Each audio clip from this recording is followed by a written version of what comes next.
Hare Krishna, devotos, bienvenidos. Estamos en un nuevo episodio de Bhakti 360, Conciencia de Krishna en todas partes. Mi nombre es Alfredo Di Florio, mi nombre espiritual es Arjuna Saka Das, y hoy yo personalmente me voy a dar un gusto, porque hacía tiempo que quería hacer este episodio en particular, para hablar sobre la filosofía, y hoy vamos a hablar cómo la filosofía de Oriente, cómo la filosofía de la India, y influenció y estuvo metida en la filosofía de Occidente, la filosofía que conocemos todos, que seguramente hemos aprendido en la facultad, en el secundario, etcétera, etcétera.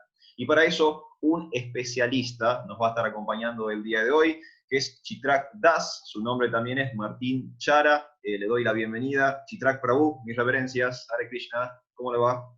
Hare Krishna, muchísimas gracias. Bueno, en primer lugar quiero agradecerte por estar en este programa. Ya hace rato que estamos de alguna manera teniendo colaboraciones en este tipo de actividades. Y bueno, te agradezco por encontrar esta manera de conectar nuestra filosofía con diferentes aspectos de la cultura de Occidente. Quiero partir de una base, no soy un Sí, especialista, soy un sí. aficionado, me dedico, pero bueno, esa salvedad sí quiero hacer. Bien, en lo que pueda, entonces estoy con vos. Bueno, como dije, es un gusto personal para mí. Prabhu Chitrak es uno de los mejores oradores, en mi opinión, de conciencia de Krishna en la República Argentina. Y aunque él es muy modesto, yo sé que sabe mucho y vamos a querer aprovecharlo el día de hoy. Así que, Prabhu, vamos a arrancar. Sabemos que la filosofía está académicamente subdividida como en periodos históricos. ¿Te parece que arranquemos de lo más lejano? Vamos primero a la filosofía antigua y vayamos avanzando en el tiempo. ¿Dónde nace o de qué forma, si hay un punto de origen, si hay un momento cero en donde la India entra en contacto con Occidente y empieza a haber un fluir de ideas entre un lado y otro?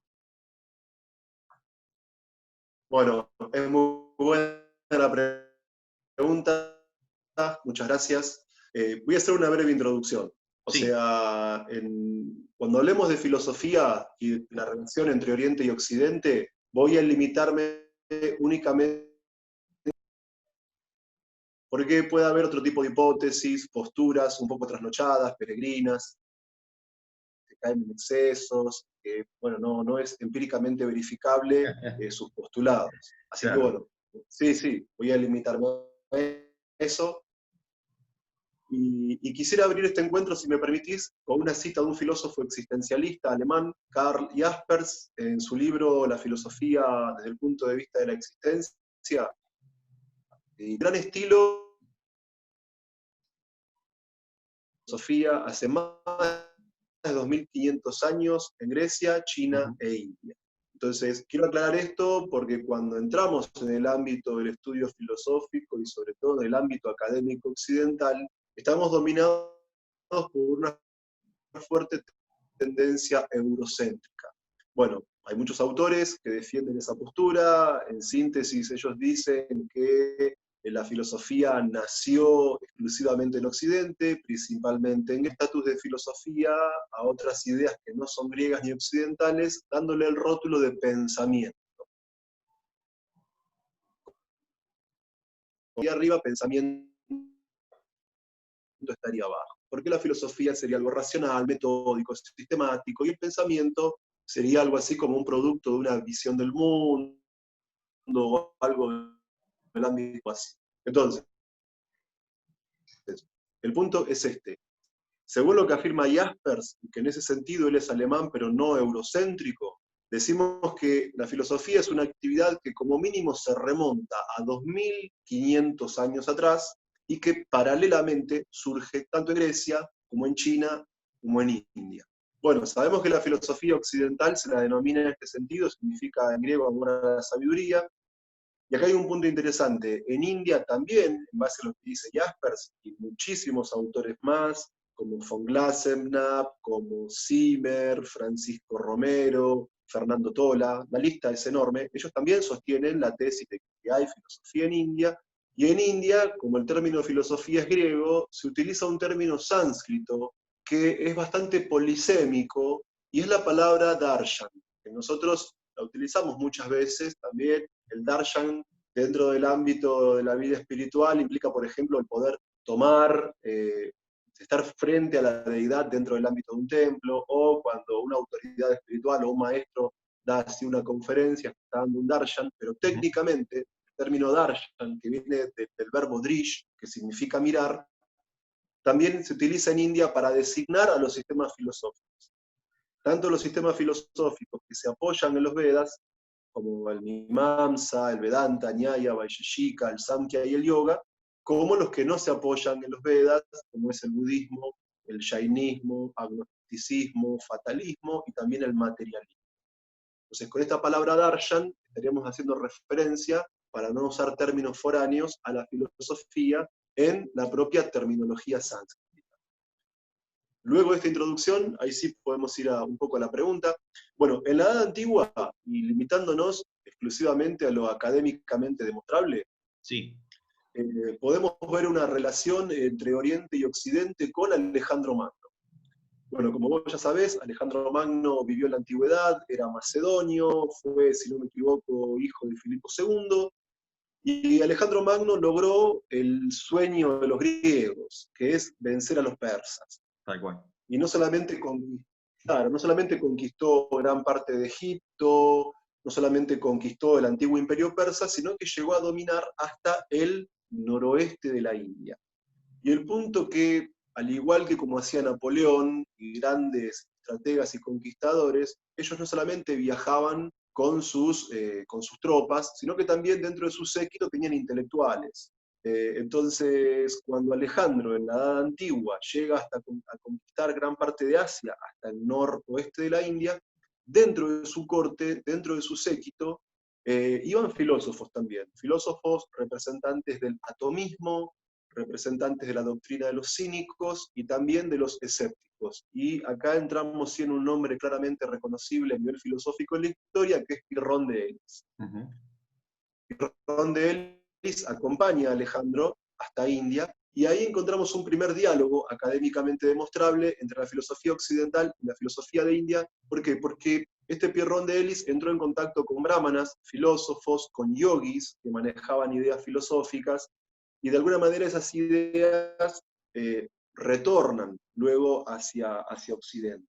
Después tenemos otro punto importante en la antigüedad, que es... Pero te quiero hacer corte... una consulta, si me permitís, ahí con el momento histórico de Alejandro Magno. Una vez escuché que Alejandro Magno o alguien de su corte había tenido acá un darshan o un encuentro con Chanakya Pandit. ¿Eso sucedió? ¿Está como registrado o eso es un mito? Y al menos digamos, no sé tanto sobre el tema como para hacer una aseveración absoluta. Digo, puede ser, Es posible. pero al menos es posible, fácticamente, pero yo no he leído bibliografía de respaldo. Está bien, Así que gracias. no me animo a establecer fuentes que no pueda demostrar. Está muy bien, está muy bien. Entonces, sí, académicamente creo que sí. Entonces, otro punto importante en la antigüedad es Occidente había enviado un embajador a India, específicamente en el siglo III a.C., una parte importante de la India estaba gobernada por Maharaj Chandragupta. Y dentro de la corte de Chandragupta estaba un embajador occidental llamado Megástenes. Y Megástenes escribió, entre todos sus textos, un conjunto de obras sobre filosofía específica de la India, y la obra de Megástenes luego fue difundida en Europa. Y ahí ya tenemos un contacto directamente basado en textos. O sea, como diplomático, Megástenes también cumplía una función cultural, de enlace entre India y Europa. Después tenemos la inversa, ¿no? En el siglo III después de Cristo nos encontramos con otro rey muy importante en India, que fue Ashoka. Y Ashoka lo que hizo es enviar, podríamos decir, embajadores espirituales, embajadores filosóficos desde India a diferentes partes de Asia, a Egipto, Macedonia, Cirena y Epiro. Específicamente, Chandragupta lo que hizo fue difundir la filosofía del budismo hacia tanto Oriente como también, por supuesto, Europa, Occidente. Después tenemos un caso muy interesante, una vez que quedan, tras la muerte de Alejandro, toda una serie de sucesores de reyes greco-indios en el noroeste de India, nos encontramos con un gobernante llamado Menandro, que vivía en Kabul, y él veneraba deidades del panteón hindú, y nos encontramos con estatuas y con deidades erigidas a la divinidad, a la suprema personalidad de Dios, a Vishnu, por parte de Megástenes. O sea que Mira qué bueno. es muy interesante. Sí. Después, bueno, como vos sabés, en un momento la hegemonía política estaba en Grecia, después pasa a Macedonia, tras las luchas internas de las polis y qué sé yo, hasta que finalmente, bueno, Roma arrasa con todo. Y en la época de la hegemonía romana hay un yogi indio llamado Sramanacharya, que él viaja a Europa de gira y él estuvo en Europa en la época del emperador Augusto, que es el primer emperador de Roma, el que viene después de César, de Julio César. Y este Shramanacharya difundió también las enseñanzas filosóficas de India en Roma y en Grecia. Perdón, en Roma y en Occidente, ¿sí? Claro. Específicamente. Después hay un filósofo gnóstico llamado Bardesanes, que vive entre 1524, perdón, entre el 154 y el 222 después de Cristo, que él recibió influencias hindúes muy directas en su pensamiento. Y después tenemos, una vez que surge el cristianismo, hay un movimiento intelectual que es el de los padres de la iglesia, y tenemos también la escuela catequística de Alejandría. Pensemos que en la época antigua Alejandría se volvió un centro cultural muy importante junto con Atenas. Y dentro de estos padres de la escuela catequística de Alejandría también nos encontramos con que ellos tienen conocimiento de la filosofía de India, específicamente con Clemente de Alejandría. Otro caso es el de San Jerónimo. Después, vos sabés que la filosofía académicamente muchas veces se afirma que los romanos no son muy originales en cuanto a Claro. filosofía, Ujú. porque de alguna manera remixan doctrinas griegas, pero lo más sobresaliente de Roma fue el neoplatonismo, y el fundador del neoplatonismo, que es Plotino, él tenía no solamente un conocimiento muy vasto de Platón, sino que él también tenía mucho conocimiento de filosofía de India, y había estado en sus planes un viaje a India que él nunca pudo concretar. Hay pregunta y Y consulta también, antes de seguir avanzando y volviendo un poco quizás atrás en el tiempo, justamente de Platón, ¿no? Porque, bueno, no me consta que él haya leído textos védicos, pero hay muchas similitudes entre las ideas platónicas y cosas que, por ejemplo, aparecen en el Bhagavad Gita. Puede haber sido que alguna vez, no sé, algún texto se haya filtrado en un barco, que alguien haya tenido algún tipo de contacto, a uno de sus tantos discípulos o alumnos le haya traído quizás alguna idea de ese lejano oriente. mira, hay dos respuestas que te puedo dar. Número uno, una vez recuerdo haber leído en un texto de historia de la filosofía que el que tuvo contacto con la filosofía de la India de manera directa fue Sócrates. Y Sócrates fue maestro de El maestro de Platón. ¿De qué Platón. manera? Claro, ¿de qué manera? Hay un relato que aparece en algunos textos de historia de la filosofía, en el cual en el famoso puerto de Atenas, en el Pireo, una vez desembarcaron unos brahmanas, unos sabios de India, y Sócrates fue a entrevistarse con ellos. Entonces los sabios le preguntaron a Sócrates, los brahmanas le preguntaron a Sócrates, bueno, ¿cuál es tu filosofía? Y que en primer lugar uno debe conocerse a sí mismo. Entonces estos brahmanes le respondieron, si uno no conoce a Dios, no puede comprenderse cabalmente uno mismo.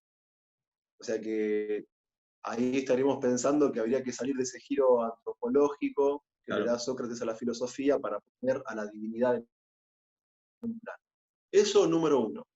Que como te digo, lo he leído en textos de historia de la filosofía, este diálogo entablado entre brahmanas de India y el propio Sócrates como maestro de Platón. Pero después hay otra cuestión que plantea un filósofo argentino muy importante, que es Enrique Dussel. Enrique Dussel es principalmente conocido por ser uno de los cultores principales de la filosofía de la liberación. Ujú. Pero él escribe, creo que en la década del 60 o 70, un libro llamado El humanismo helénico, editado acá en Buenos Aires por Eudeva, y ahí un poco me parece que se puede retomar tu pregunta, en el sentido de que, bueno, esta es una tesis polémica, ¿sí? Pero bueno, en la antigüedad había, perdón, cuando se reconstruye cómo fue un poco la población o el proceso de poblar Claro, ciertos lugares de Asia y de Europa, hay autores que recurren a la tesis de la oleada avance indoeuropea.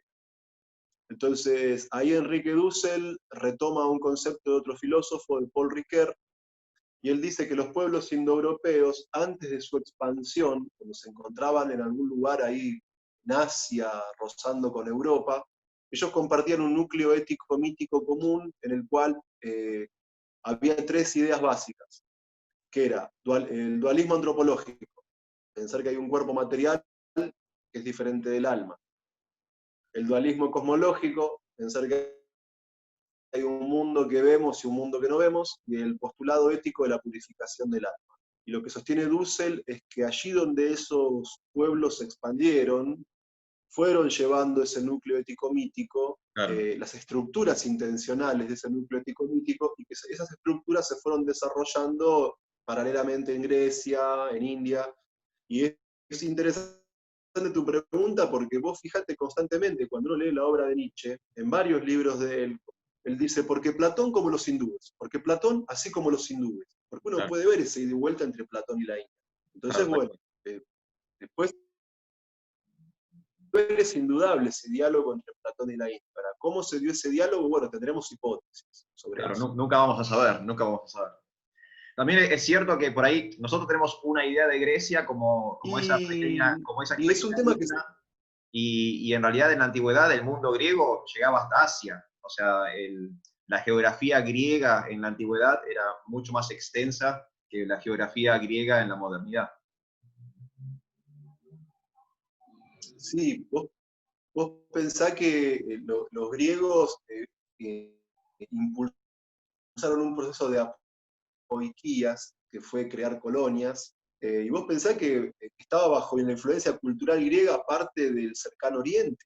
Entonces, ahí había, y acá hay un punto importante. Muchas veces, cuando los profesores más ortodoxos enseñan filosofía, dicen que la filosofía surgió en Grecia. Bueno, bárbaro, pero no surgió en Atenas, no surgió en la Grecia europea, surgió en la Grecia asiática. O Claro, sea, porque surgió en la región de Éfeso, de Mileto, o sea, si hablamos de la cuestión geográfica, la filosofía griega surge en Asia, porque no surge en la Grecia que está pegada a Europa, surge del otro lado. O sea, la filosofía griega, si vos lees, por ejemplo, la Ilíada de Homero, se refiere a anteriores a que lleguen los griegos a Grecia, a que lleguen los aqueos y todo eso. Y se refiere a los pelasgos. Esos pelasgos eran de origen asiático. O sea, tal cual. ya los pueblos que estaban en Grecia, antes de los griegos, culturalmente eran de origen asiático. Tal cual, O tal sea cual. Sí, que, sí. Muy, sí, muy muy interesante. interesante. Sí, Bueno, Prabhu, te corté ahí el relato histórico. Habíamos quedado ahí entrando al mundo cristiano. sí. Bueno, evidentemente, vos fíjate, por ejemplo, que hay autores del mundo cristiano, de la escuela catequística de Alejandría, que tenían conocimiento de las doctrinas filosóficas indias. Es más, yo recuerdo haber leído en el propio San Agustín, creo que es en Confesiones, si mal no recuerdo, que es el principal padre del cristianismo latino. Él dice que ellos toman, los cristianos primeros, la actividad de cantar dentro de la iglesia, lo toman de la India y lo sostiene el propio San Agustín. Mirá qué bueno. Sí, sí, sí. Y bueno, pero en general sí hay que reconocer que en la Edad Media no hay mucho contacto entre filosofía de India y filosofía de Occidente, porque básicamente el cristianismo fue una religión que en sentido histórico se consideró poseedor de la verdad, que la verdad última estaba revelada a la humanidad a través de Cristo, y en ese sentido ellos no vieron la necesidad de nutrirse de la filosofía india, ya Y de que hecho, Cristo, sería una herejía. sí, sí, sí, sí, vos lo sabés muy bien, personas que pensaban distinto, la Inquisición, la quema de herejes, la quema de libros, la excomunión de personas que se apartaban de la ortodoxia de la Iglesia. O sea que básicamente era un clima poco propicio, la Edad Media, para que Europa se nutra de India, aunque sí debemos reconocer en sentido histórico que en parte de la Edad Media estuvo perdida gran parte de la obra de Aristóteles para los propios europeos, excepto el Organon, que era su libro de lógica, su libro sobre lógica y algunos textos más, pero sí retoma el conocimiento de Aristóteles a Europa a través de los musulmanes que venían de Oriente. Tal cual. O sea, claro, vos recordás que los musulmanes en esa época tenían dominada España. Tal cual. Y ellos introducen el aristotelismo en Europa nuevamente, y vos fíjate que no solamente que la filosofía o los autores cristianos más ortodoxos iban a ser hostiles a la filosofía de India, sino que además también eran, en su primer momento, la filosofía cristiana es hostil al propio Aristóteles, porque lo ven que viene de la mano de Averroes, que viene Claro, que era del lado del musulmán. enemigo. Claro, claro. Y de hecho, bueno, sí, obviamente Santo Tomás de Aquino sintetiza en su filosofía el profundísimo conocimiento del cristianismo, elementos de Aristóteles, elementos del neoplatonismo, elementos de filosofía judía, árabe. Fue un avanzado Santo Tomás de Aquino en ese punto. Pero también tuvo resistencias él por incorporar el aristotelismo dentro de la filosofía europea. Tal cual. Y mismo también la filosofía europea medieval, la escolástica, cuando retomaban a Platón y Aristóteles, lo hacían con mucha precaución, porque en la medida que Platón y Aristóteles coincidían con la verdad revelada, los aplaudían. Bueno, ven, hasta la razón en su función natural puede demostrar las verdades que entendemos por fe. Pero cuando Platón y Aristóteles se separaban de lo que decía la revelación, entonces, bueno, ahí aparece el error humano, la arrogancia de la Tal razón. cual. O sea que imagínate que si tenían esos límites para el propio Platón y Aristóteles, ni hablar de incluir la filosofía india. Pero sí, la filosofía india comienza a tener relevancia en Europa a partir de la Edad Moderna. En Muy ese bien. momento sí. Sí, en ese momento sí.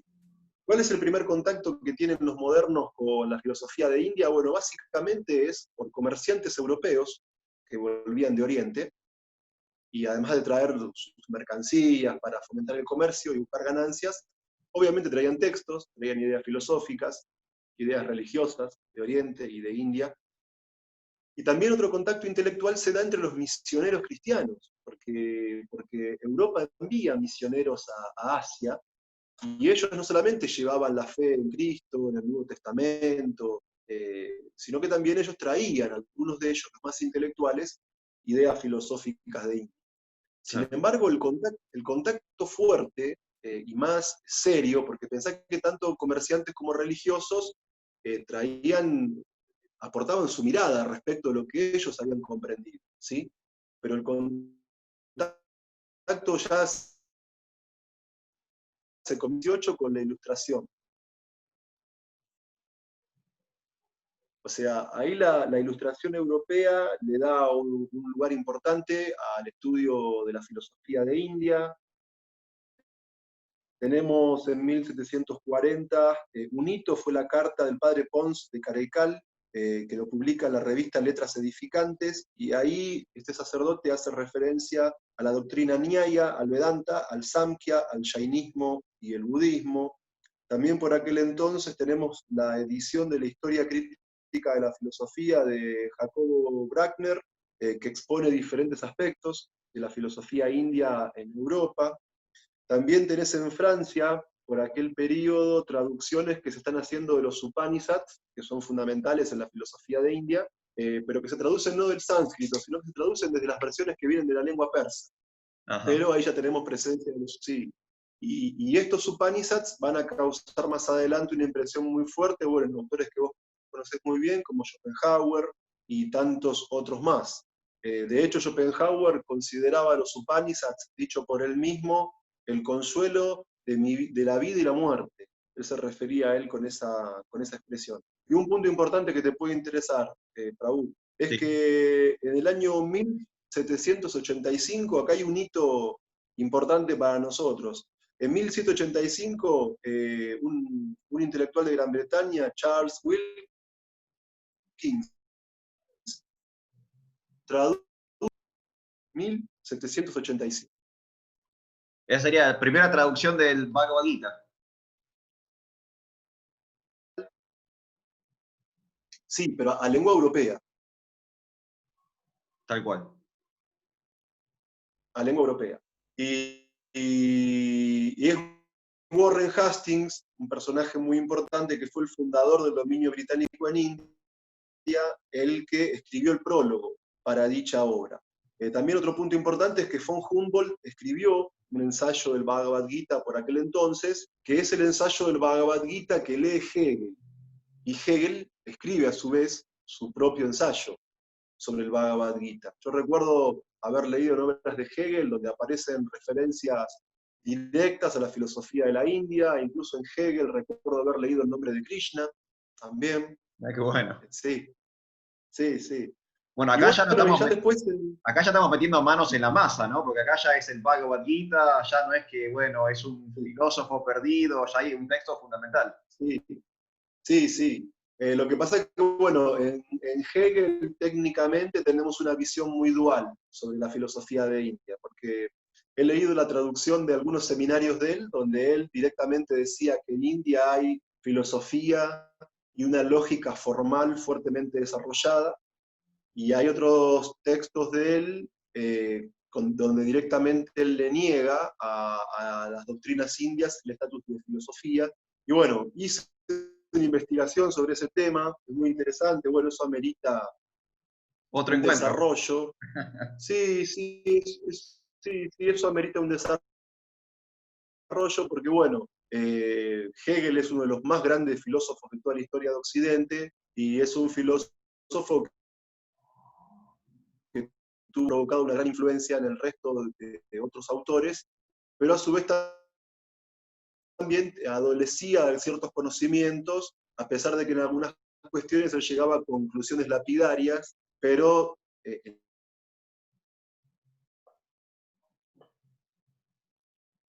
entramos ya en la edad contemporánea, también un autor de Gran Bretaña, Colebrooke, en 1824, escribió un texto llamado Ensayo sobre las filosofías de los hindúes. Y bueno, él ahí expone básicamente los principales sistemas que te comenté previamente. Pero bueno, como te decía, en Alemania, Herder también le dio un importante impulso a la filosofía y cómo el romanticismo exaltaba lo exótico, entre ellos lo oriental, la India en parte, entonces bueno, de alguna manera Hegel tenía que poner un dique de contención, ¿sí?, Claro, al claro. desborde del romanticismo. Sí. Pero bueno, hay más cuestiones también, ¿no?, en el fondo. Pero hay un personaje clave en Alemania que es Schlegel, ¿sí? Karl Wilhelm Friedrich von Schlegel, vive entre 1772 y 1829, fue lingüista, crítico literario, filósofo, hispanista, poeta, y Schlegel va a ser fundamental porque él fue nombrado en una cátedra en Bonn y estableció académicamente el comienzo de los estudios indios en Alemania. O sea, Schlegel es el fundador de la indología alemana. Y este Schlegel, como gran autor que fue y como disertante así interesante, él hizo escuela y formó discípulos. Entonces, a partir de Schlegel hay toda una ramificación de diferentes autores que son seguidores de él, más directos o más indirectos, que luego van tomando posicionamiento en diferentes cátedras de universidades alemanas. Claro. Es interesante esto que los alemanes tomaron como mucho interés por la filosofía de la India, Sí. ¿no? Y de hecho, Srila Prabhupada decía que manejaban mejor el sánscrito que los propios hindúes. Sí, lo que pasa que también eso que vos decís es correcto, pero a su vez también es un problema. ¿Por qué? Porque es un problema en cuanto a la metodología de estudio de la filosofía de India. Esto lo señala un autor europeo, René Guénon, en su libro Introducción General al Estudio de las Doctrinas Hindúes. Es cierto que los alemanes hacen obra de erudición, pero a criterio de Guénon se comete un error con India ¿por qué? Porque los alemanes utilizan métodos empíricos y métodos históricos al estudio de la filosofía india, como si tuviesen que reconstruir una filosofía del pasado. Claro, Lo cual, por ejemplo, sería muy válido al analizar Platón o Aristóteles, porque hoy en día no tenemos platónicos o aristotélicos en el estricto sentido del término. O sea, tenemos autores que tienen influencia de Platón o Aristóteles, pero no tenemos discípulos fieles de Platón y Aristóteles. tal cual. Entonces, a criterio de Guénon, la aplicación de ese método por parte de los alemanes es incorrecto. ¿Por qué? Porque a diferencia de la cultura griega, que ya se extinguió en ese sentido de esa concepción de la antigüedad, porque Grecia sigue existiendo, pero es un país que se ha desarrollado en muchos sentidos. Entonces, esa metodología, según Guénon, es incorrecta para estudiar la filosofía de la India. ¿Por qué? Porque la filosofía de la India tiene representantes autorizados en la actualidad. Entonces, esa postura que planteaba Guénon en aquel entonces, ¿sí? Habría que ver cómo se manejan Claro. los indólogos actuales, ¿no? Ujú. Pero a criterio de Guénon, en esa época que él critica, tal vez la crítica esté desfasada, puede ser, pero implicaba un ejercicio de poder. ¿Por qué? Porque eso en última instancia te decía que eran los propios alemanes que podían saber más de la India que los propios hindúes en cuanto Claro, a filosofía. Claro. Entonces lo que él propone es, si vos querés saber cómo es la filosofía de la India, recurrí a maestros o intelectuales o filósofos o brahmanas que estén en la actualidad consustanciados con el propio pensamiento de su civilización. Y esa es una diferencia grande entre filosofía oriental y occidental. ¿Por qué? Porque los grandes autores de Occidente tienen un momento de esplendor, sí, tienen un momento que hacen escuela, que publican textos, que son leídos con pasión, que tienen discípulos, que tienen una influencia directa sobre su momento cultural, algunos de ellos tienen una influencia posterior, pero después de un tiempo son grandes individuos venerados en la historia del pasado filosófico. En cambio, la filosofía de la India es una filosofía que se mantiene viva hasta el día de hoy. claro. Así como se estudiaba el Bhagavad Gita hace miles de años en India, se lo sigue estudiando el día de hoy. Así como se estudiaban los Upanishads hace miles de años en la relación entre maestro y discípulo, en el ashram, se siguen estudiando en instituciones, en templos, hasta el día de hoy. Claro, no es un Esa es una diferencia. pensamiento muerto, sigue vigente y sigue impactando en la sociedad. Claro, y vos fíjate también, Arjuna Saka, que por ejemplo, permitime esta expresión coloquial, pero a veces en Occidente hay un poco Boca River, incluso en Claro. el ámbito filosófico. Decía Aristóteles, una famosa frase, soy amigo de Platón, pero soy más amigo de la verdad. O sea, sí, sí, bueno, vos me Claro, claro. entendés, o sea, cada filósofo en algún punto o venera al anterior O lo o destruye. critica al anterior, o como dice uno, yo filosofo a martillazo, o sea, rompiendo todo. ¿Entendés? O sea, cada filósofo tiene una ansia de superar al anterior. Vos fíjate que ya en el libro Alfa de la Metafísica, Aristóteles, ¿qué hace antes de exponer su propia doctrina? Critica a los presocráticos, critica a Sí, sí, tal Platón. cual. Entonces te dice, están todos equivocados menos yo. O la versión hegeliana. Todos son una preparación para llegar a mí. Y yo vengo así, Me estaban esperando a mí. claro, claro. Entonces, el punto es que, si me permitís, yo tengo una expresión tomada del ámbito de la tecnología que creo que no está mal extrapolarla.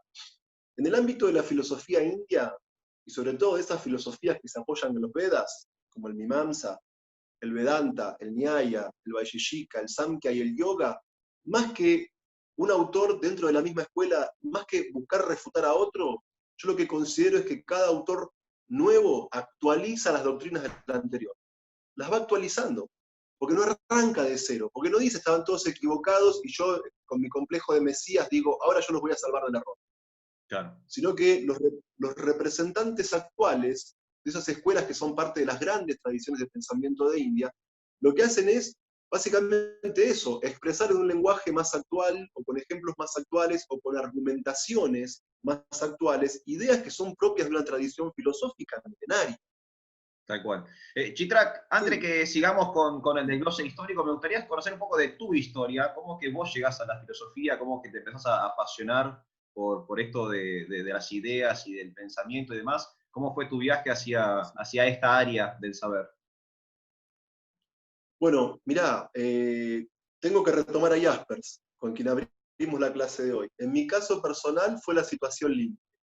O sea, me tocaron en mi adolescencia vivir eventos bastante complejos en todo sentido, Ujú. y esos eventos complejos es como que me sacudieron del mundo del sentido común, me sacudieron del conformismo y me hicieron preguntar de alguna manera ciertas cuestiones asociadas al sentido de la existencia, a la vida más allá de este cuerpo. Claro. Y en ese momento yo era Boy Scout. Eh, Gran parte de mi adolescencia me dediqué a eso. Y recuerdo que más o menos por diciembre yo le contaba a un compañero mío Scout, mirá, a mí me parece que tiene que pasar algo después de la muerte, como que acá todo no se acaba. Entonces un día viene este chico, que era un guía de patrulla, y me dice, toma, esto es para vos. Y me da un libro llamado Volver a Nacer. No. Muy bueno. Sí. Y bueno, comencé a leer ese libro, realmente mucho no entendí, porque no me daba la cabeza para tanto, pero algunas cuestiones fui como captando. Seguido de esto, una vez me encuentro en un mueble de casa una revista llamada Atma Tattva. Otra vez.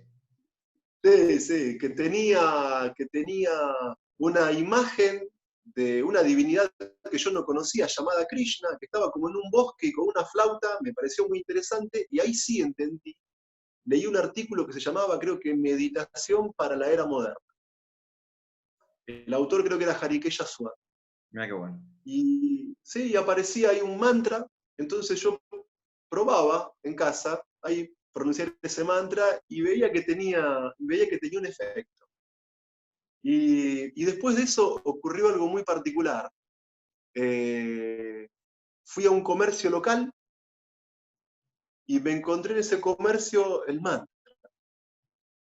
Hare Krishna. Muy loco. Y le pregunté al dueño del comercio, ¿y eso qué es? Porque no lo podía conectar con lo que había leído antes, había pasado ya un tiempo. Y bueno, y me invitó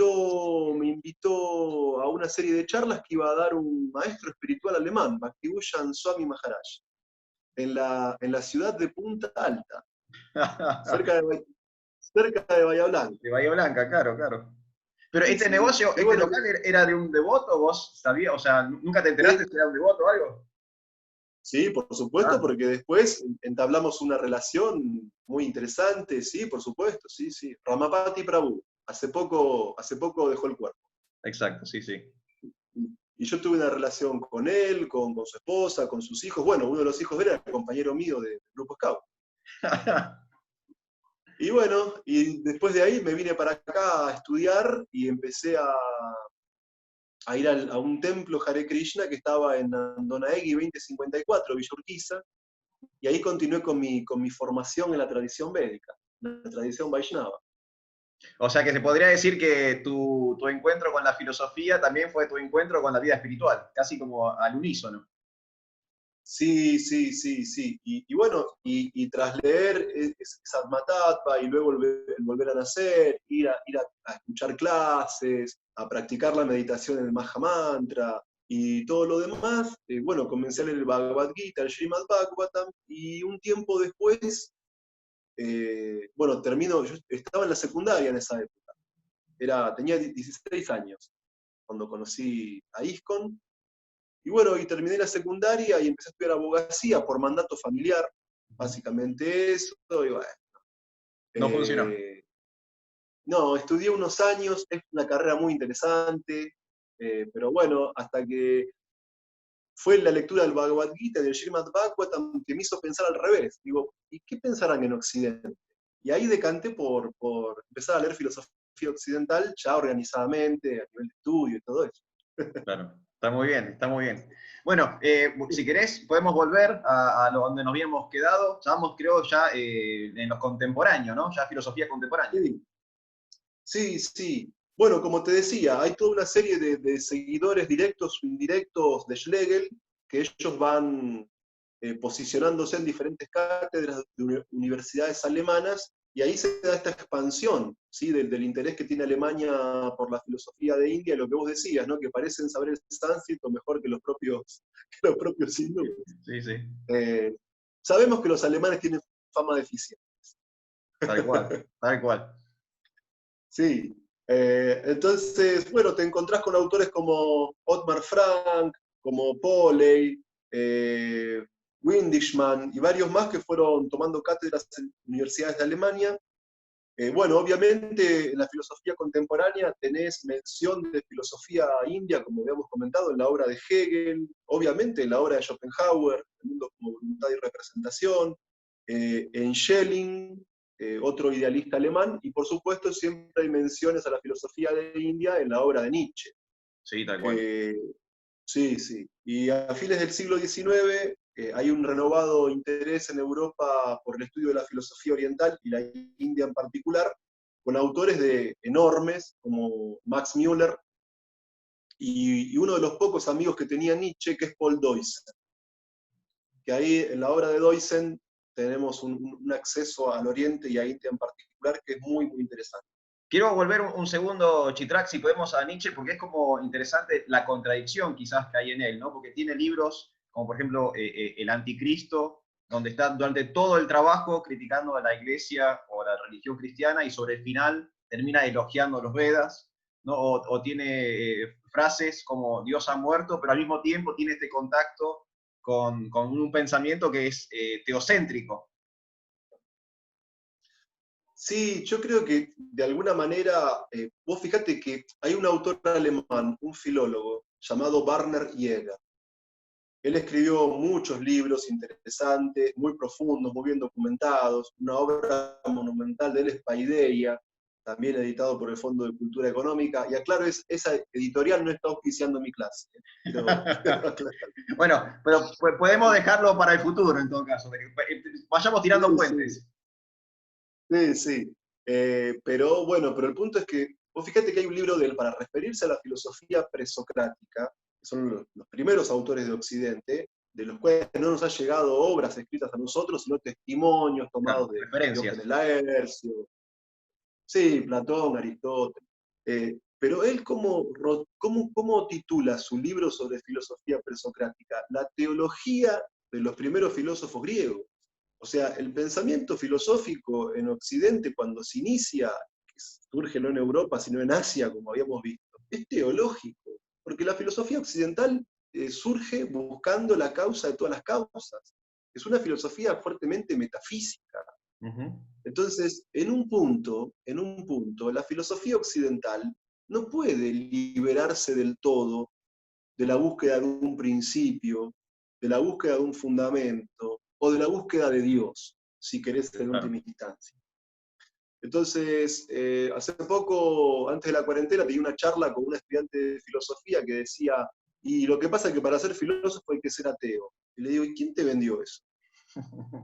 Claro, porque realmente, si vos, digo, no queriendo bajar una línea, como ese se hace desde una cátedra o algo así, si vos te pones a estudiar la biografía de los grandes filósofos de Occidente, yo te diría que, para no exagerar, el 90% de los filósofos occidentales tenían una idea de lo divino. Tal cual. No te digo una idea de Dios, porque en Occidente cuando pensamos en Dios, pensamos en la cultura judío-cristiana. Pero vos fíjate, para los presocráticos estaba ese arjé, ese principio sin principio, o el agua, o el fuego, o el aire, o el infinito. Eso era Dios para ellos. Ujú. Para Platón, ¿qué es la divinidad? Las ideas, lo suprasensible, lo trascendente, la idea de bien. Para Aristóteles, ¿qué es Dios? El primer motor inmóvil.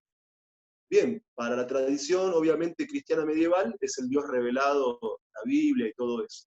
Pero vos fíjate que incluso en una edad antropocéntrica como en la modernidad, en la meditación tercera del discurso metafísico, ¿a dónde llega? Luego de haber en la primera meditación dudado de todo y luego de haber establecido la existencia del yo como sustancia pensante, en la tercera meditación, ¿a dónde llega Descartes? A Dios. Y Spinoza, que no es un pensador cristiano, eh, piensa en Dios como sustancia, como naturaleza. Y Kant en la ilustración vuelve a pensar a Dios ya no como algo que cae dentro del campo de lo cognoscible, pero sí como idea regulativa en el ámbito de lo pensable. Y para Hegel, bueno, la razón, la idea, Dios, o sea, entonces, evidentemente Nietzsche se inscribe dentro de una cultura Claro, de la que intenta salir, pero de la que no puede romper en un 100%.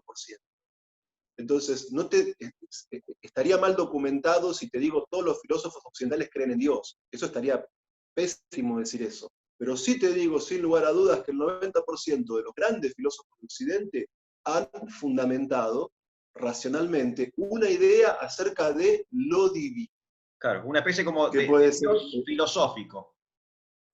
sí, que en algunos casos coincide con el Dios de la revelación cristiana, y que Claro. en otros casos será otro tipo de divinidad, como la arjé de los presocráticos, las ideas en Platón, el primer motor de Aristóteles, el uno en Plotino, Ujú. que es un punto muy importante, la tradición neoplatónica, fíjate que llega, o por lo menos como discusión, hasta la Edad Media con el problema de los universales, eh, o Dios, bueno, como idea, o Dios como lo pensable, o Dios como la totalidad de la naturaleza en el caso de Spinoza, y ni hablar en el caso de Leibniz.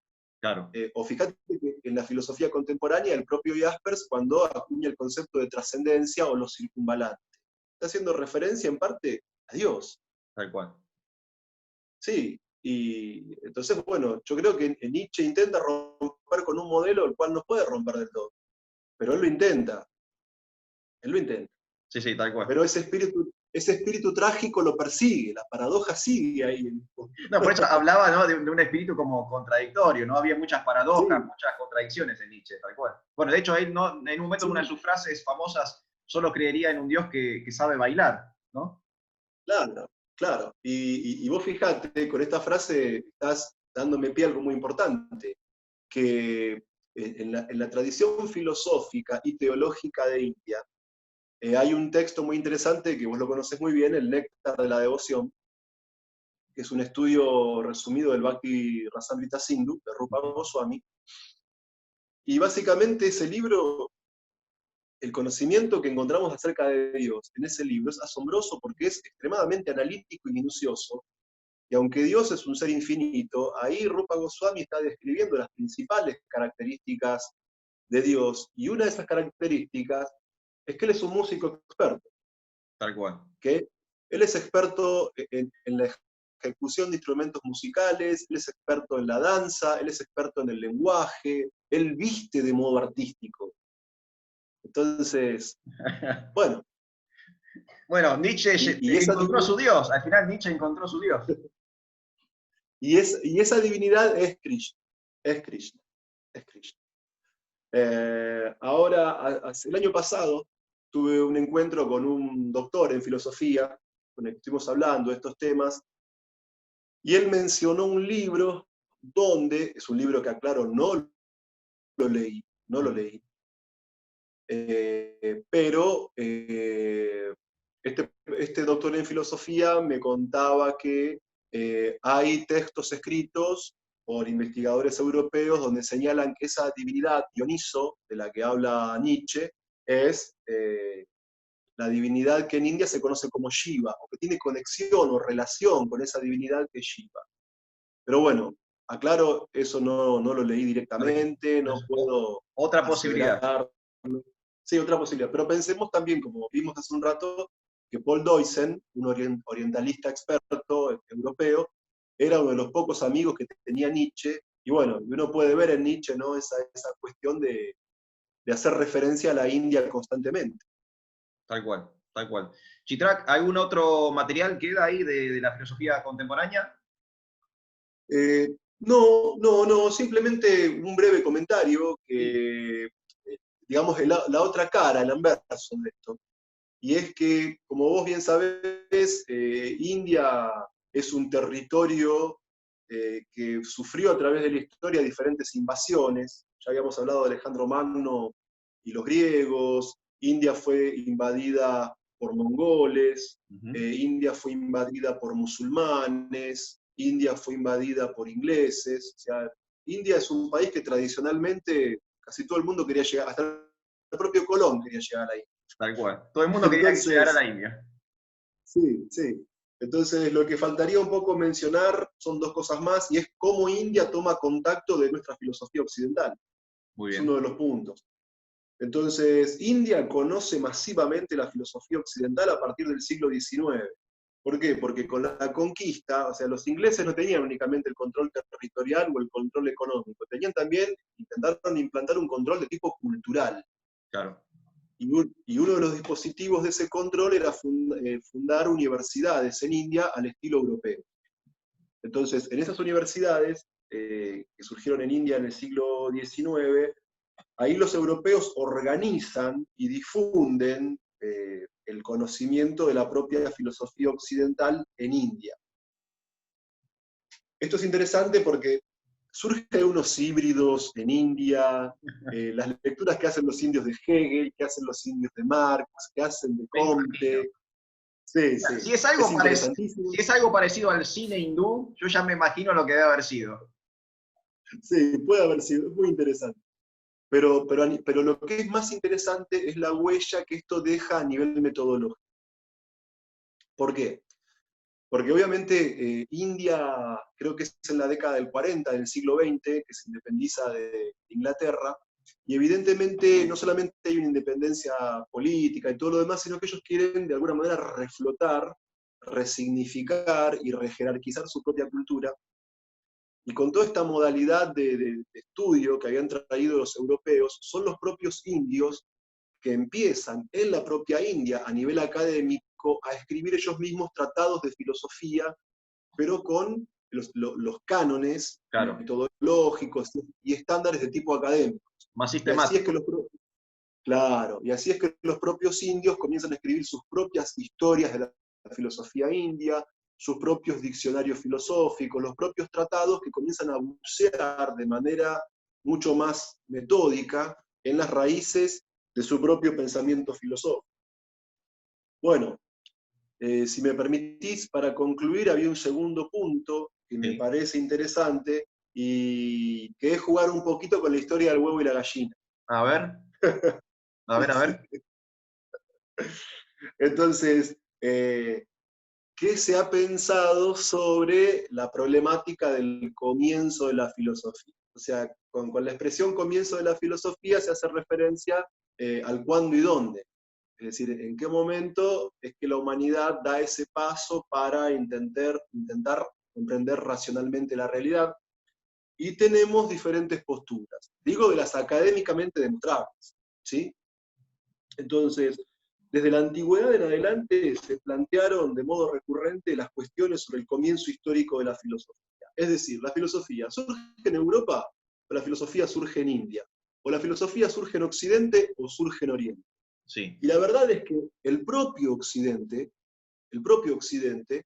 ha desarrollado posturas divergentes sobre esto. O sea, cuando vos vas a cursar filosofía en la facultad o mismo en la secundaria, te dicen, filosofía significa amor a la sabiduría y es una actividad intelectual que le inventaron los griegos hace más de 2500 años. Bueno, Yeah. sí. De Tales de Bien. Mileto para adelante. Exacto. Antes de Tales No no había. hubo tal cosa como mirar lo griego, la gente no intentaba tener una visión metódica y sistemática de la realidad, pero bueno, remitámonos al ámbito de lo académico. Entonces, por un lado, en la antigüedad, un autor llamado Luciano de Samosata, que vivió entre el 120 y el 180 después de Cristo, fue abogado, sofista, retórico, escritor. Él fue contemporáneo a un emperador muy famoso, estoico, que fue Marco Aurelio. Filósofo también. Entonces, sí, sí, filósofo también. Filósofo también, autor de las meditaciones, de algunas traducciones soliloquios, ¿sí? Eh, entonces, el punto es que Luciano de Samosata, en su obra Esclavos Fugados, él sostenía, él como autor antiguo y occidental, que la filosofía comenzó en India y no en Grecia. Muy interesante. Eso, sí, eso sostenía este autor. Después, esta misma idea la sostiene en el tiempo otro conjunto de autores, como Abad Foucher,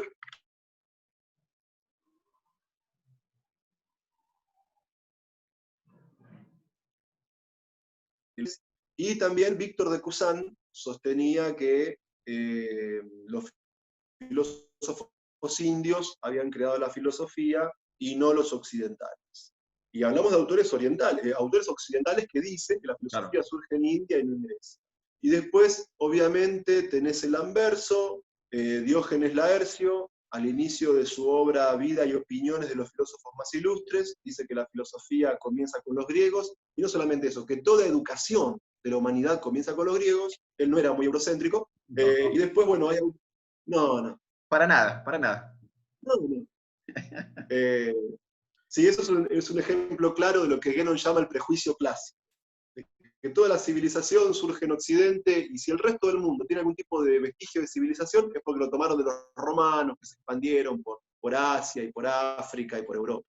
Bueno, y después tenemos un autor como Niebuhr que sostiene que los indios tomaron la filosofía de los griegos, pero bueno, pero nadie aceptó sus afirmaciones, pues las relaciones cronológicas lo refutan.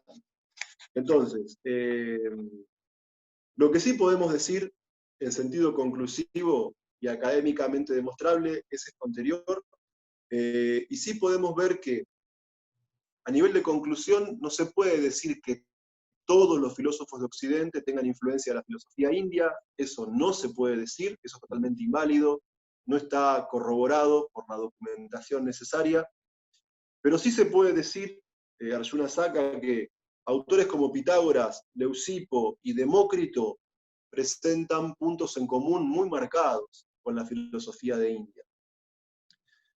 Lo que sí también es un tema de investigación es el paralelismo y las fuertes similitudes que hay entre la lógica de Aristóteles, expresada en el Organon, y la lógica de un sistema filosófico de India llamado Nyaya, que ellos básicamente desarrollaban la lógica y también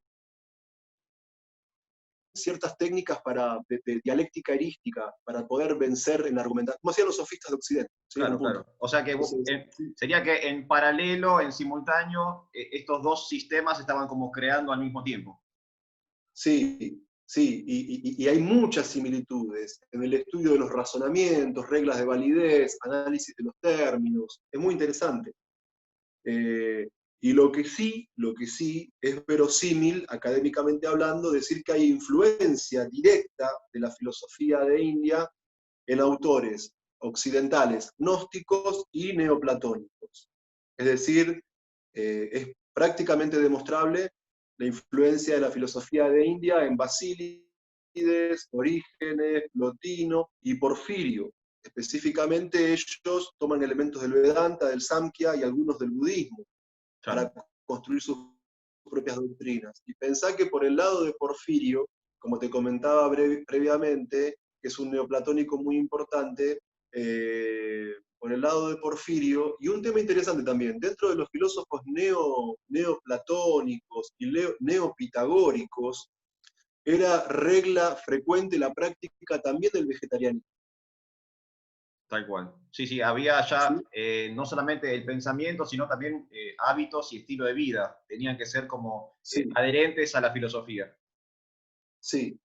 Pero bueno, vos pensás que la influencia de Plotino es muy grande y la obra de Porfirio es la que prolonga hasta la Edad Media, habiendo superado incluso la Edad Antigua, la cuestión del análisis del problema de los universales, como te comentaba previamente, los escolásticos medievales. O sea que no es un tema menor. Y donde sí hay influencia directa, segura e innegable e indiscutible, en sentido académico, de la filosofía india en la filosofía europea o occidental es en Schopenhauer, en Krauss, en Mailander, en Hellenbach, en Nietzsche, en Hegel y en tantos otros más. O sea, no estoy diciendo que la filosofía de India haya determinado su pensamiento, pero sí vemos en esos autores referencias directas a los sistemas filosóficos de India. Buenísimo, Chitrak, súper interesante. Y hoy, por ejemplo, en el mundo globalizado, en el mundo de las redes, en el mundo donde ya la información vuela en vez de viajar, ¿hay diálogos entre distintos sistemas o ya todo el planeta está más o menos de acuerdo en un solo discurso? realmente no quiero exceder mi capacidad de análisis. O sea, yo no soy un especialista en filosofía contemporánea, así que puedo hablar con seguridad de lo que leí, de lo que escribí, pero la cuestión me supera. Lo que sí creo en relación con esto es que de alguna manera Occidente indudablemente tiene una tradición filosófica importantísima.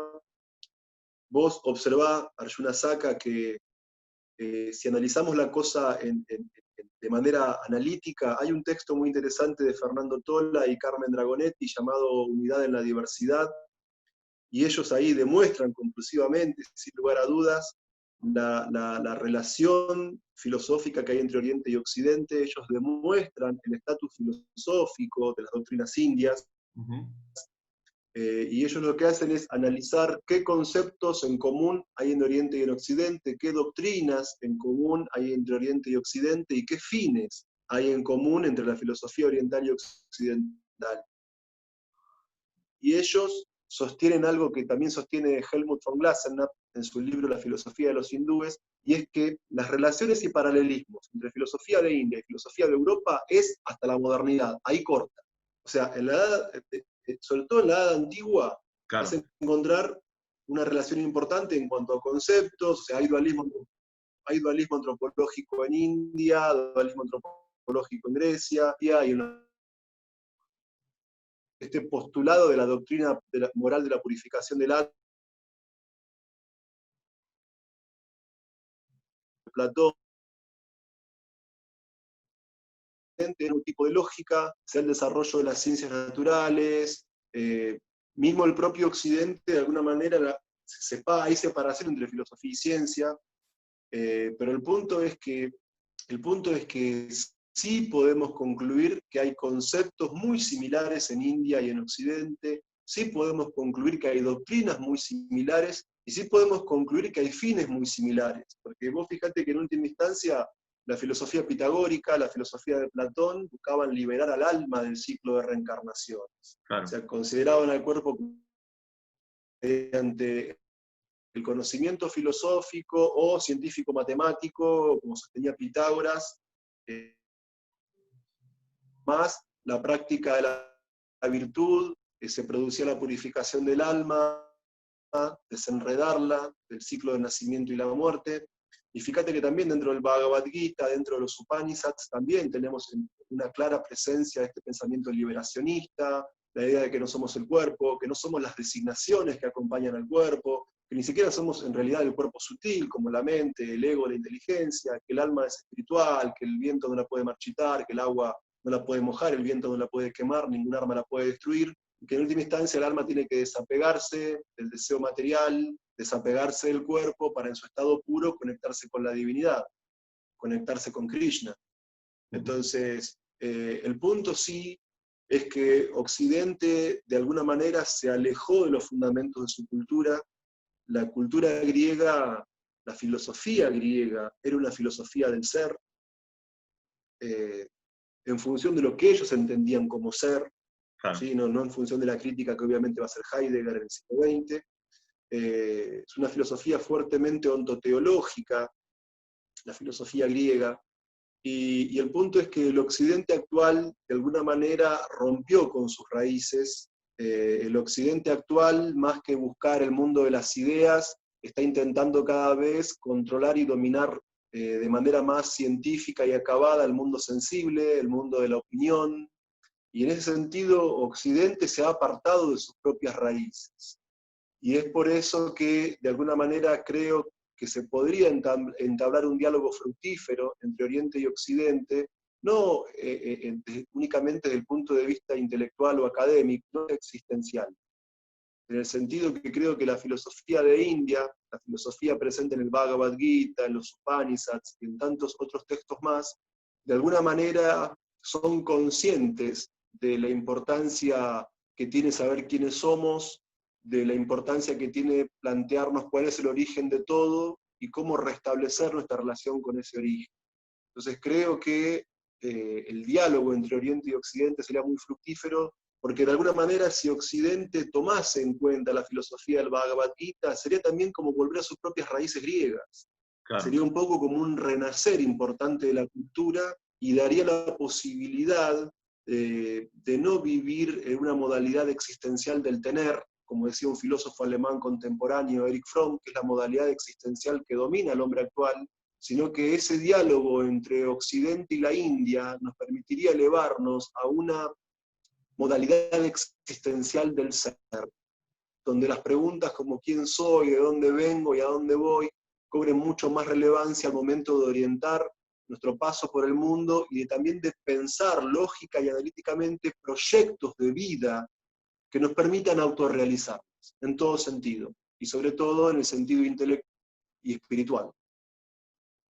Muy bien, Chitrak. Te quiero agradecer el tiempo, todo el conocimiento, todo el aporte que has hecho a este episodio de Bhakti 360. Bueno, muchísimas gracias, Prabhu.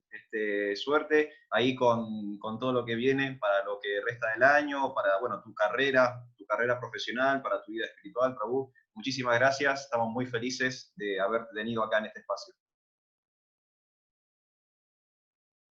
Bien, bueno, Arjuna Saka Prabhu, el agradecido soy yo, porque vos siempre sos un motor de entusiasmo para mí, siempre te veo súper activo, siempre estás generando proyectos, programas, estás siempre en toda esta movida cultural, de alguna manera impulsando con todo lo que vos sabés, con tus prácticas personales, con el maravilloso grupo de personas con el que trabajás habitualmente, toda esta cultura Vaishnava, que es tan importante, por lo menos para mí. Así que te agradezco por ser ese motor de entusiasmo. Bueno, gracias, Santo. Un saludo a la distancia. Y bueno, y para todos aquellos del otro lado, será hasta el jueves que viene. Hare Krishna, Hare Bol. Hare Krishna.